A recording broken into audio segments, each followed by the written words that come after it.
Haligi ko'pchilik savol beryapti akalar, g'ishtga g'isht qanday qilib urasizlar, bir qator ko'rsatib qo'yinglar degan akalarimiz uchun bizni do'stlikdagi obyektimizda mana bo'yka bo'lyapti. Undan keyin mangal cho'rli holatda granit yopishib ketadi polностью. Mana pechkani usti stiklanli eshiklarda 60 litrlik, ya'ni 20 litrlik qozon.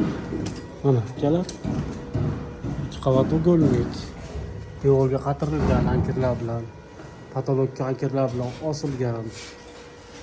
Rebro jo'skisiga berilgan, bitishga bo'ladi. Mana g'isht uriladi, g'isht ustiga keyin tosh yopishtirib qo'yadi akalar. Patolog balandligi necha ekan ha? 4 metrga yaqin, 420. 420 patolog balandligi. Adres do'stlikda. Olib